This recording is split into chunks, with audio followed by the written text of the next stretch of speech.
Yet last night I went home because I knew I needed um, more details. And so I thought, well, before I start going back and looking for another source, maybe I'll reread what I already have. And when I did, instead of underlining it, I wanted it to point out to you that I found other details within what I already had. And there was one that said that um, she climbed the hills outside of her hometown, Grenoble, and announced to her aunt that she was staying with the Visitines. Those were nuns. And she stayed there until the outbreak of the war, when all the religious houses all over France were being closed. And then I found something else, and that was she spent the last 10 years of her life at the Academy of St. Charles. And in my second source, I found this right here, that the Indians soon came to call her the woman who was always praying. So I found some other details within the sources that I already had. So what I did was I made up cards with those ideas on it. Okay. So these cards have that the outbreak of the war made religious houses all over France close. Um, she had announced to her that they were staying with the Visitines. And so I put these ideas together, and very quickly, so we can keep moving on, I came up with a purple. And again, the colors don't mean anything. You just want to keep all the colors together. That even when she didn't, when she was, even when she, take that word out, wasn't, even when she didn't think she was successful, she did spread God's word. So she wasn't able to spend a lot of time with the Indians, but they knew that she was the woman who was always praying. She announced that she was going to stay with the Visitines, but the outbreak of the war made religious houses all over France close. Looks like I forgot this one. There was also a detail that said that's when um, Mother Barat um, asked her to go um, work with her. So even though things that she didn't want happen, she was still successful in spreading God's word.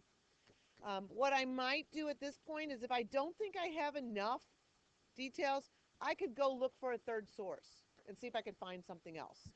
But for right now, we're going to say, yay, I have 3 good generalizations. So we have 1, 2, 3 generalizations, and voila, they show up right here on this page. This card right here, I had to put purple around it because this is purple. The card did not, when I took a picture of it, it didn't look purple. But I can't remember if I took a picture. If I have that thing. Come here. Purple's going to be our thesis. Okay? Our introductory paragraph is going to be purple. So we have to come up with a big idea. What is it that we're going to say about this saint? What is it that we want to say? And so we're going to take generalization number 1, generalization number 2, generalization number 3,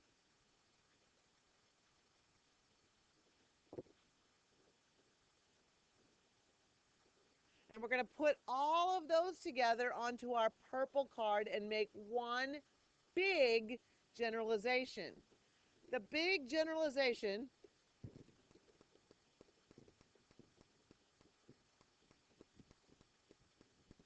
in, let's say 8th grade, 7th grade terms is called a thesis. Move that where you can see it.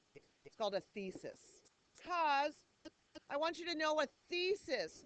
We're going to follow, let's see if I can write this out. The thesis is the boss of your paper. The thesis is your boss of your paper. It rules the paper. In order for it to be the boss, It needs to be broad.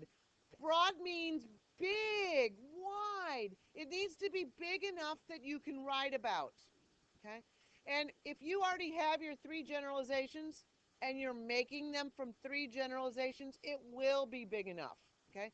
If you only have 2 generalizations, it will not be broad enough. Okay? So the thesis needs to be a big enough idea. You guys are experts at this. It needs to be, yes, it must be your opinion. It may not be a fact. You may not be able to look up a thesis in um, some paper and say yes or no. It's an opinion that you're proving in your paper. And S,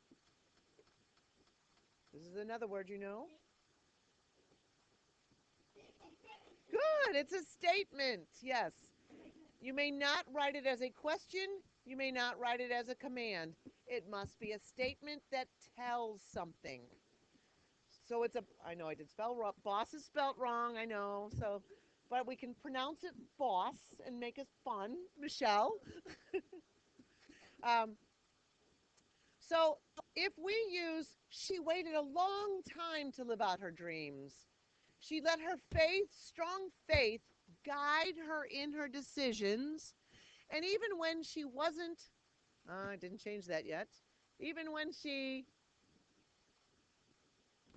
didn't think she was successful, she did spread God's word. How can I take those 3 generalizations and make one boss thesis, one broad opinion statement? Well, let me see. They're all about long time, strong faith. She wasn't successful. Um, any ideas out there? Margaret?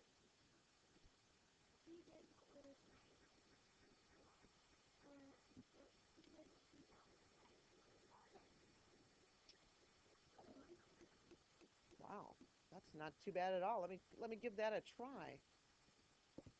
She did what was right for God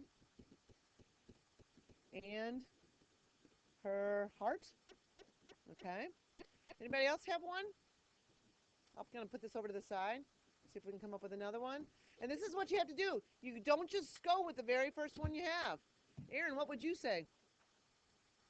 Okay.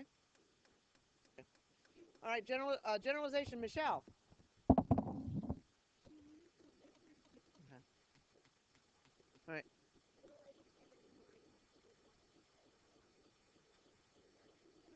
Let me try it again. Let's just try this again. Say it again, Michelle. She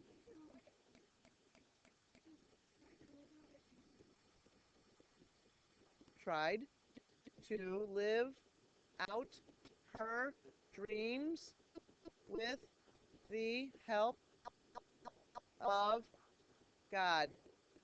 Good. I like that one because that makes me think here that she somehow. So now that I have a couple of these, um, here she was working hard and she knew God would help her.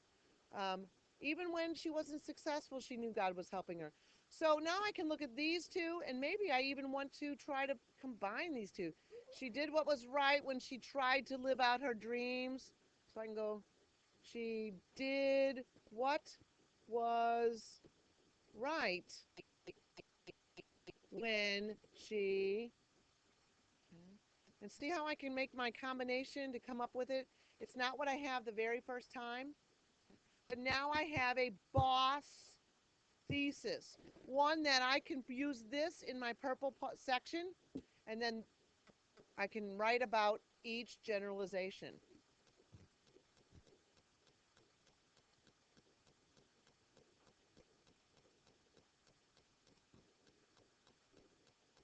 Okay, so even though it took a long time to live out her dreams, she was still successful. Um, because she had faith in God. Right. All right. So, is this does this make some sense here on how we're going to write a thesis and make it and get it big enough? We're going to use all three of our generalizations.